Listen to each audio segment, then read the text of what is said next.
आपने कॉन्स्टिट्यूशन की बात कही। हाल ही में एक्चुअली कल ही हुआ था कि एक कॉमेडियन जो हैं महाराष्ट्र में, उन्होंने संविधान को दिखाया और कहा इस संविधान से मुझे अभिव्यक्ति की आज़ादी मिलती है, मैं कुछ भी कह सकता हूँ। अभिव्यक्ति की आज़ादी कानून के दायरे में,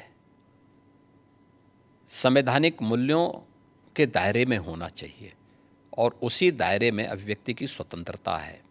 आपके अभिव्यक्ति की स्वतंत्रता किसी दूसरे पर व्यक्तिगत प्रहार करने के लिए नहीं हो सकती है। दुर्भाग्य है कि कुछ लोगों ने देश का चीरहरण करना, विभाजन की खाई को और चौड़ी करने के लिए इस अभिव्यक्ति की स्वतंत्रता को अपना जन्मसिद्ध अधिकार मान लिया है।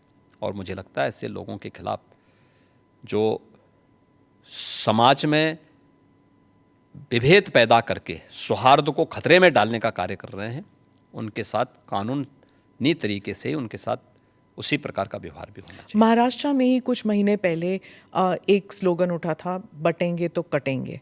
वो भी ऐसे ही विभाजनकारी स्लोगन ही था? विभाजनकारी नहीं था। आप मुझे बताइए, यह देश गुलाम क्यों हुआ? क्योंकि जातियों में विभाजित था। अगर उनको जोड़ने की बात की जा रही है कि वे बंटो मत,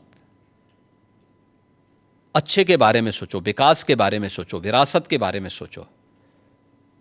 ये उछला नहीं था, ये यूपी से मैंने ही कहा था कि बटेंगे तो कटेंगे, एक रहेंगे तो सेफ रहेंगे।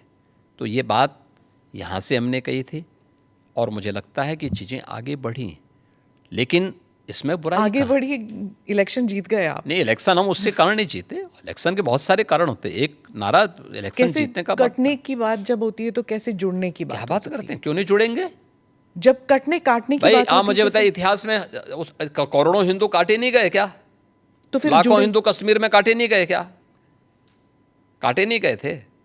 तो इसीलिए हम उसको भूल क्यों जाते हैं? इतिहास वर्तमान का दर्पण होता है और भविष्य की कार्य योजना बनाने का एक माध्यम भी होता है। तो इसको खुरेद के इसलिए वर्तमान पीढ़ी भूल गई होगी तो उसको बताने का एक माध्यम है। अरे बताना पड़ेगा हमें, ये हमारा दायित्व भी है। पर ये खुरेदने से क्या दंगे वंगे नहीं होंगे? दंगे कैसे होंगे? फिर दंगाइयों का उपचार भी तो है। दंगों से वो डरेगा जो उन दंगाइयों के सामने घुटने टेक करके नाक रगड़ते हैं। उनको घुटनों के बल चलने के लिए हम मजबूर कर लेते हैं और ठीक भी करते हैं उनको। ये जो आपका जो दबंग स्टाइल है, नहीं, दबंग स्टाइल नहीं, ये हमारी शराफत का स्टाइल है।